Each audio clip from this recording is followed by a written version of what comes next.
and welcome to you.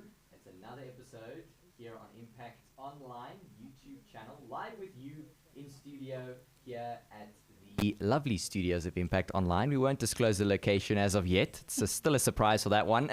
My name's Dylan Hartland, and you are tuned into CFE, Consumer Financial Education, in partnership with Heartlines as well as Nedbank.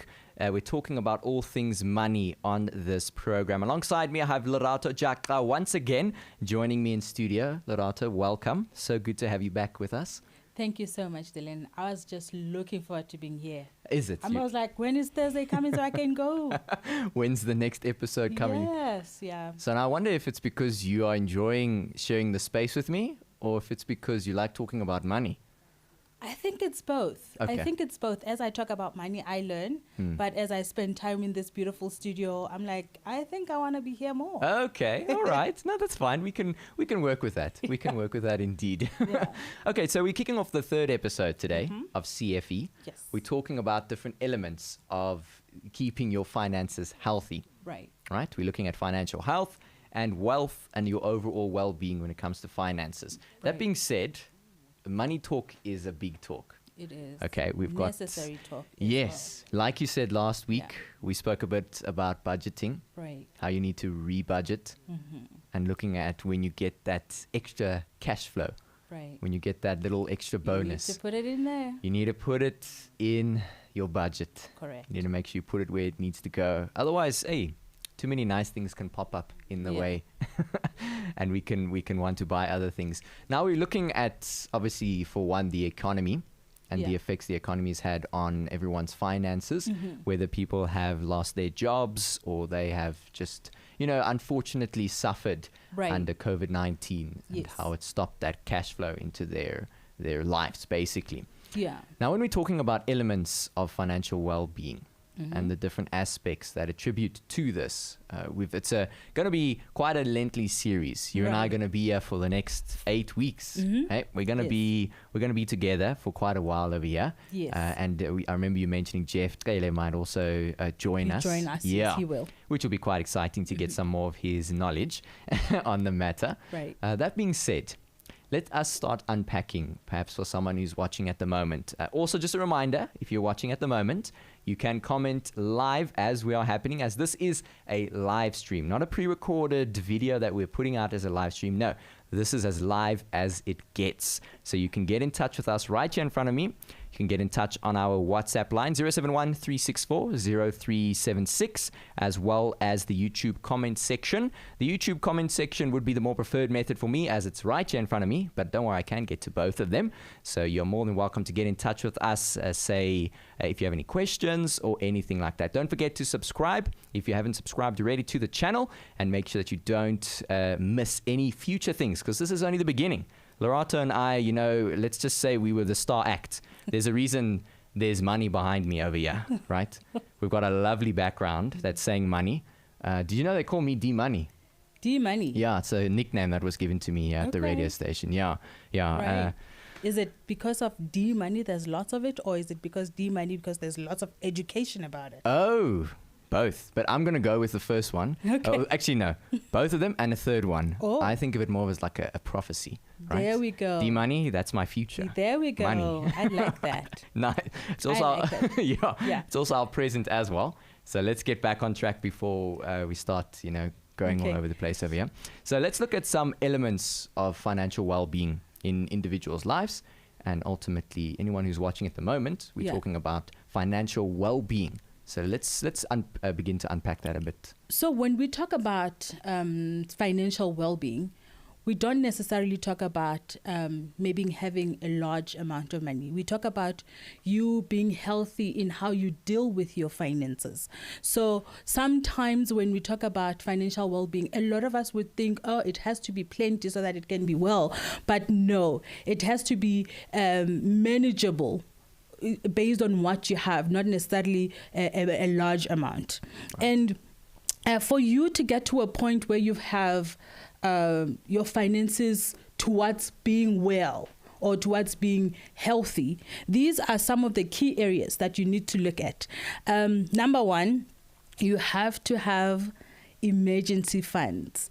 I know we spoke at large about this last week. We did, because yeah. it's very, very important. We don't plan for emergencies; they just happen. Yeah. So it's important that we save money for those urgent days when we need finances. Right. We also need to look at our credit reports.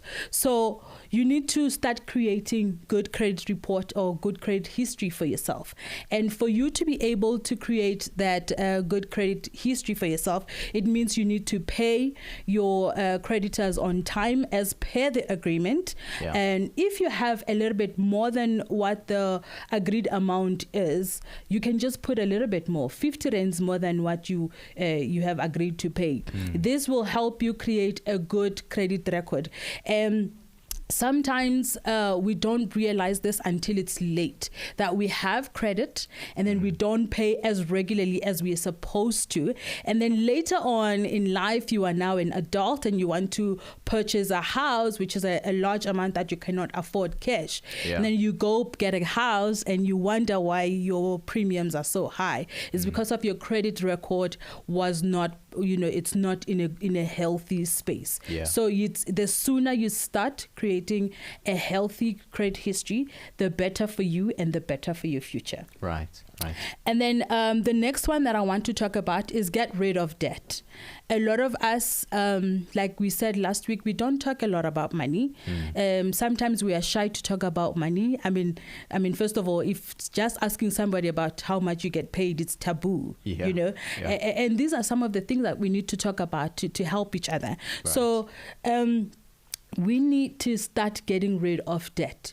And then getting rid of debt, you can start with a small debt. So if you've got 50,000 and 1,500 and 20,000, you'll start to get rid of the 1,500 first, and then you'll go to the 10,000, Right. and then you get rid of it one credit at the time.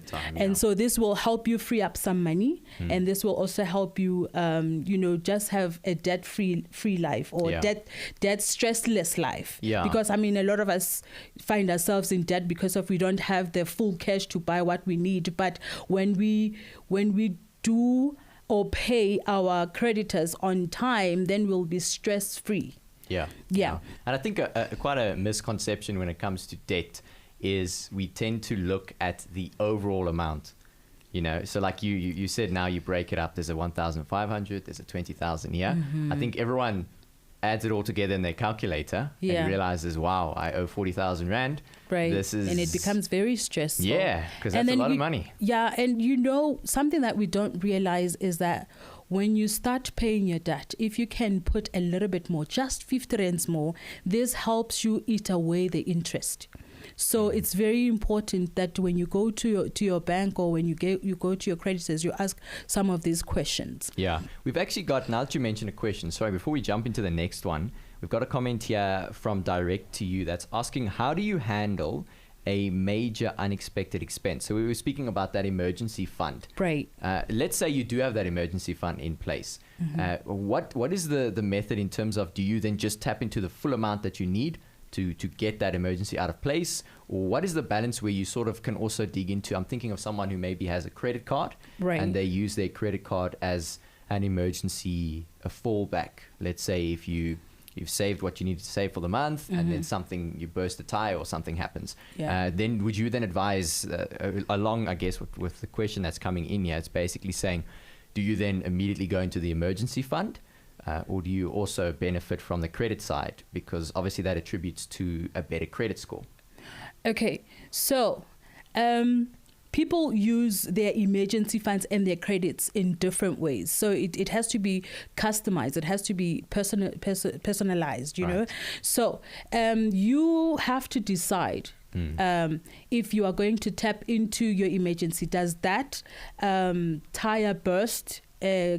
Is it an emergency? Do you have any other savings that you have that has covered for costs? So I know some people have emergency funds, and they also have vehicle funds. Yes. You know, so those are two different funds that you can have. But for instance, you haven't planned for it, and you don't want to accumulate unnecessary credit, but you have the emergency fund, I would go for the emergency fund, because then I wouldn't be accumulating unplanned credit if I have to use the credit card. So rather, basically in a nutshell, use your expenses what you have from, or not your expenses, what are we calling this? The Your emergency fund. Yeah, because it's money that you've planned for an emergency. Exactly. Whereas credit, you're creating an unplanned credit. Yes. So direct to you, I hope that answers your question. If you're watching now and you also want to send through a question, you're more than welcome to do so right here in the comments section. We're live here on YouTube, so you're more than welcome to get in touch with us as we continue on the show today. CFE,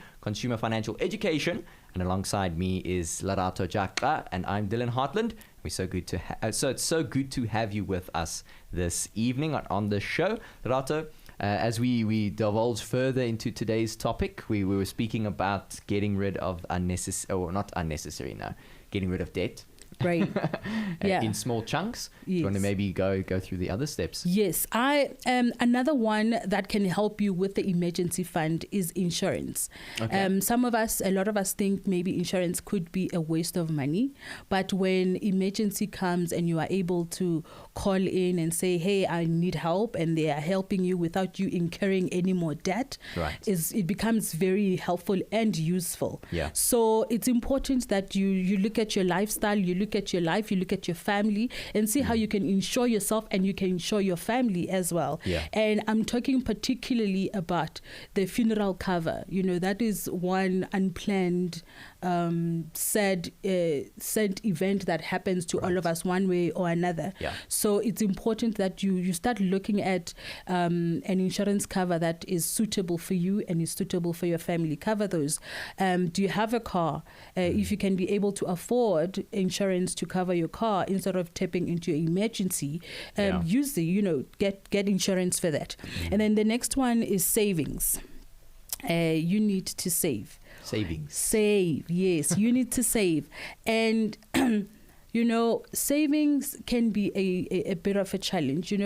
I remember this one time we were just playing a game and we said, we were asking a question: if you had R1 million, what would you do with R1 million? And people started dreaming big, and and saying all of these beautiful things that they would do. And then we reduced it and we said, if you had R1,000, what would you do?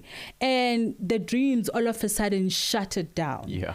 And they were not dreaming anymore. So with that being said, it's important for you to start saving from where you are so that you can achieve your goal. A lot of us will never, Dylan, get R1 million at once.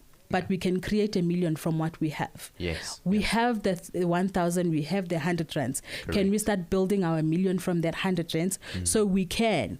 Savings is possible. Yeah. And I just want to go to what the Bible teaches us and when it comes to saving.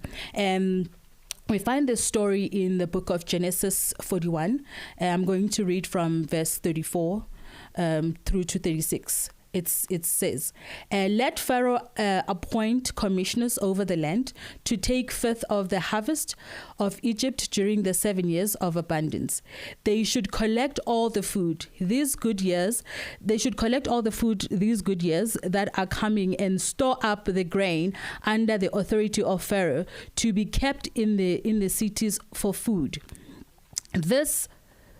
This food should be held in reserve for the country to be used during the 7 years of famine that will come upon Egypt, so that the country may not be ruined by the famine.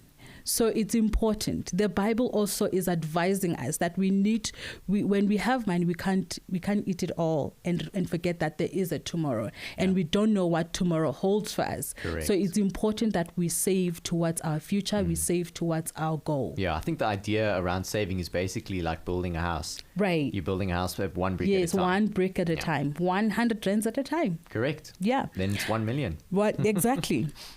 And then you need to then get into budgeting and spending. So it's important that we track our budgets, and then we also write down. So a lot of us have an idea of how our salaries, or when we've got money, how it works in our head. But it's very, very important, Dylan, to write things down. Because when you write things down, you are holding yourself accountable. to say, okay, I was supposed to go buy groceries for 500, but I bought it for 600. Yeah. So then you can be able to track what went wrong and how you can be able to fix it. Yeah. And then lastly, investments. So it's important that you find out what investments are out there that can help you to reach your financial goal and to also invest for your family and for your future. For your future as well. I think that's when we speak about money, I think that's one important factor is to always remember future wise. Right. So especially when it comes to investments and stuff, that you're not sort of focusing on what's going to get me more money right now. Yes, You know, what can I trade right now to get me more money? Where it's going to be more beneficial to your family in the future. Right. If you invest wisely and, you know. When it comes to investment, you need to talk to yourself, have a self meeting and say, self, it's okay to invest for 20 years. Yeah. Because, it's all right. Yeah, it's okay. Yeah. Because we always have this thing. I think a good example of something like that is when buying a house, right? I haven't done it yet, but it's something that I'm looking to do in the next coming months. Yeah. Where you think to yourself, it's a long-term investment for one to buy a house right. In a set location. So it means you're going to be at that place for the next 12 years or so, what have you. But the investment side of things, once you pay that house off, that you can then rent it out. Yes. I mean, the benefits of that over long term is amazing. It's better. Yeah, definitely. So much good for you. Definitely. Now, again, last week I mentioned a bit about habits. Where habits are crucial to our life. Actually, we've got so many habits, whether they're unhealthy or healthy, that help us. You know, brushing your teeth in the morning helps you be more presentable. Maybe now we're wearing masks, it's not as bad because people can't really smell our breath or anything like that. But habits like that ultimately are better for our dental hygiene, what have you. So habits are really good, provided that there are healthy habits in your life. So can we look at some more healthy habits in terms of staying financially healthy as well? Yeah. Just before I go into the habits, we need to understand that the journey that we are taking is a journey of attitude change and behavior change. So don't rush yourself. You need to take your time and allow yourself to learn one day at a time, or maybe let me say one episode at a time. Yeah. So, number one, once again, emphasizing you need to save. If you've got 50 rands more, you save it. Yeah. So save. It's number one habit. And then you need to curb your impulse saving. So just because there's a sale, it doesn't mean you have to buy. Yeah. I know we are guilty, women. Sorry, but we are guilty. Include me into this one as well. Okay. I get caught. You and I both are guilty. My fiance is very familiar with this. This happened to me this past weekend, right? There was a certain store in a mall that was having a very good sale. And I sort of tried to convince my fiance, look, we were getting jeans. Good quality jeans. Now, in my head, if you buy a good quality jean, it's going to last you for a couple of years, right? Yeah. So we're saving X amount. Let's say hypothetically, saving 400 rand. Yeah. We are saving 400 rand, but we're also having to spend 600 and what have you rand. That you didn't plan. Correct. Before we move to the next one, we've got another question here on the YouTube comment section here from Direct to You, saying, how often should I be reviewing my budget?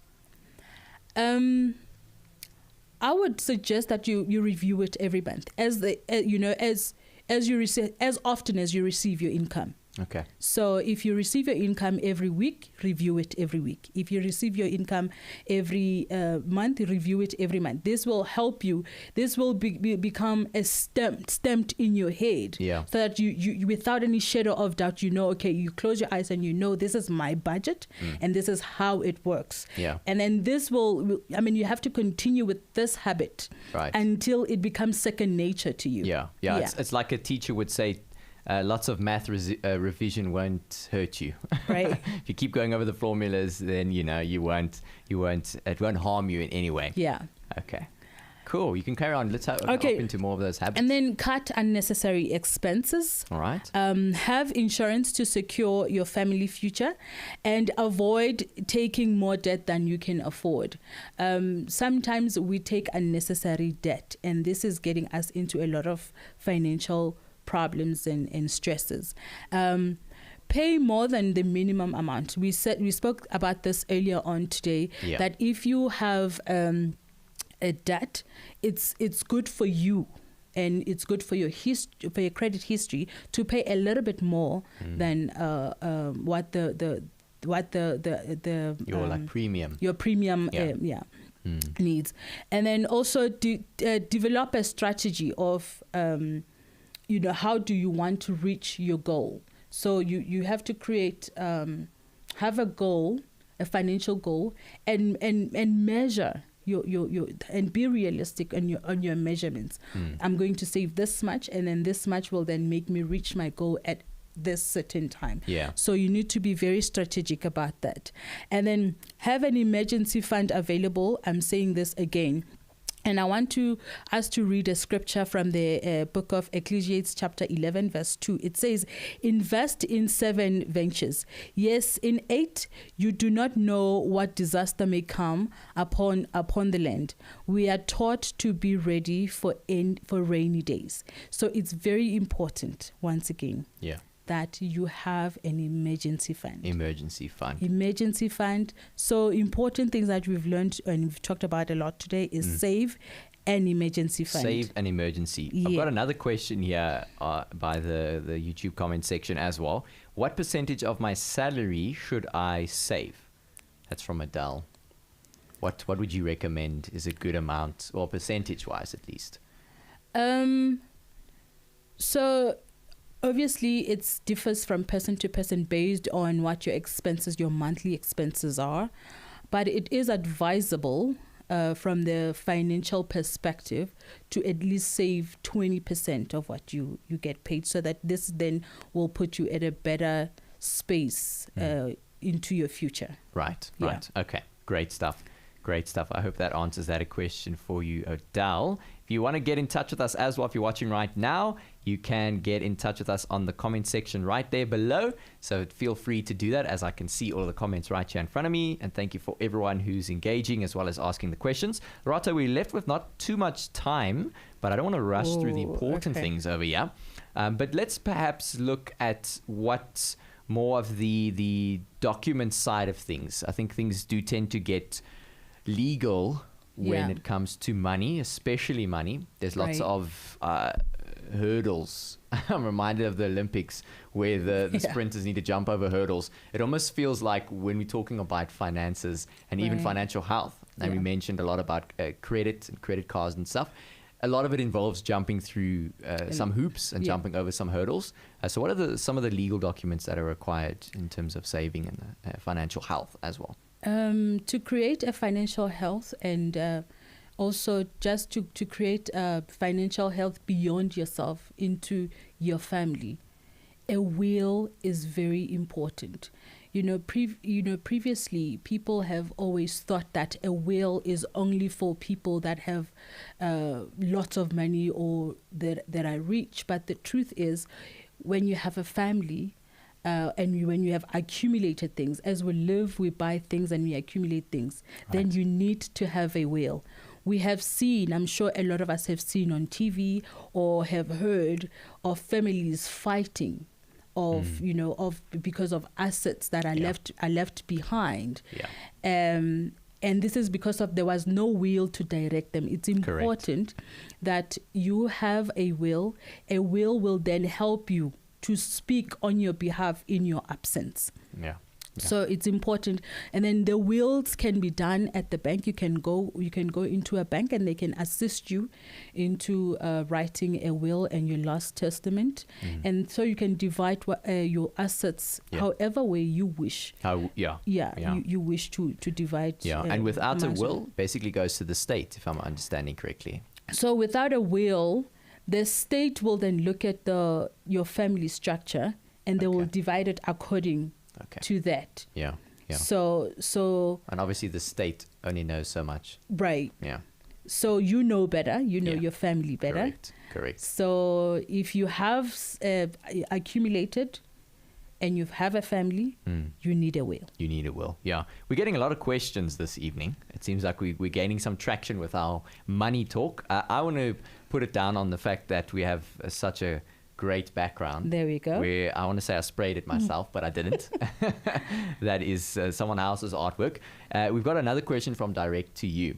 Okay. That's asking, in terms of budgeting, should I use paper, spreadsheets, or software? So I think more of a practical basis when it comes to budgeting. We've mentioned, it's quite important. What would you say is quite a sustainable way if you want to catch up every week, perhaps, or every month?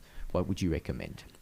Once again, customized is different from person to person. Right. For myself, I'm always with my phone. So it makes more sense for me to have it on my phone. So if you've got a smartphone, then you can access your Excel document on there, like at any given time. Right. Why not use it on Excel? Yeah. But if you don't have Excel, that's not the end of it. You can have your diary, or just get a book and just let that book be your budget book. Yeah. And then a small book, and write it down. So yeah. Okay, so to basically put it somewhere where you're going to not forget it, for one, Right. and that you're going to be able to revisit it as well, because Yes. ultimately It's easy to revisit. yeah, and ultimately it's a budget for me, Dylan. It's a budget for you, Lerato, and your family. Yes. It's a budget for you, Direct to You, and whoever's watching as well. It's your budget, so it's not ours. So whatever works, like you mentioned, it needs to be customized and personalized. Yeah, and just, Dylan, just to add on the budget part, it's something that we don't do. It's very important to involve your family when it comes to budgeting, because we've got children, we've got partners, and then every now and then they'll be like, oh, I need you to buy me this and I need you to buy me that. But without you sitting down with your family and explaining, this is the money that is coming out, this is the money that we can afford to get out, then you find yourself in trouble of trying to impress them with the money that you didn't budget, and then you are in financial problem. Yeah, that's a bad trap. We spoke about that a bit. I spoke about a bit with Jeff about that. Yeah. Trying to live a life that's not yours. Yes. Massive trap. Any final information that you can share with the viewers and with me as well? I'm learning a lot. I've got notes here in front of me as well to make sure that I'm taking this in, because it's very important information. That being said, if you're watching right now, make sure you're subscribed. Make sure your uncles and aunties are subscribed as well. And this stream is going to be live and stayed on the channel as well. So it's going to be permanently here. So you can share it. That's what I'm basically saying. You can share it to those who you think will benefit from it, which I ultimately think many people can, because we're talking about money. But Lerato, in closing, what are some final parts of information that you can give with us before we say goodbye to you? Just in closing, I just want to tell us all, myself included, that we need to be wise with our money, because we don't know what future holds. I mean, we've seen the past 2 years has surprised us immensely. Right. Then we need to be wise with what we have. We need to be good stewards with what we have. So if you can save that 5 rands, please do it. And then if you want to find out any more information about what the topics that we are talking about, you can go to website www.netbank.co.za. Then you can also download a booklet that can take you through more deep conversations about money and understanding budget. And there's also a template on that book that can help you to draw up a budget. A budget as of wow. Okay, so make sure you grab yourself that booklet, www.netbank.co.za, and then you can basically trot your way towards budgeting better. Right. That's what we're saying. Okay, Lerato, it's come that time now for us to close off this episode. It's the 3rd episode of CFE, so we've got quite a few locked and loaded. We're not going to give away too much now, right? It's a process. The teacher doesn't lay out the whole term's work on the first day of school. No. So make sure you keep it locked in. Every Thursday, we're going to be here 6 p.m. to 6:30 p.m. live streamed. And then, as mentioned earlier, the video will be on the YouTube channel indefinitely. So you'll be able to watch back and share it with those you love and care about, because money talks. Money talks indeed. Money talks. And it helps us to talk as well. Right. If you can't eat, you can't survive. If you can't drink, you can't survive. You need money to do both of those. Right. Money talks, and you need to talk into money, and you need to talk about money. About money. That's what we're Yes. saying this evening. So with that, we're going to say goodbye to you. Thank you so much for tuning in. From myself, Dylan Hartland, and Lerato Jaxa, Until we see you next week, Thursday, 6 p.m. to 6:30 p.m. Be sure to like this video, subscribe to the YouTube channel, and turn on that notification bell with all notifications on so that you're able to be notified when we publish something. That being said, just a small little teaser. Make sure you keep your eyes on this channel tomorrow afternoon, 5:10. We've got a live interview with Louis Giglio with regards to his new book, Do Not Give Your Enemy a Seat at the Table with Kgosi Rankomi. He says such a privilege that he has to interview Pastor Louis Giglio from Passion. It's going to be absolutely amazing. So make sure you keep it locked in for that one. From myself, Dylan Hartland, and Lerato Jaxa. Thank you so much. Thank you so much. God bless you. Thank you.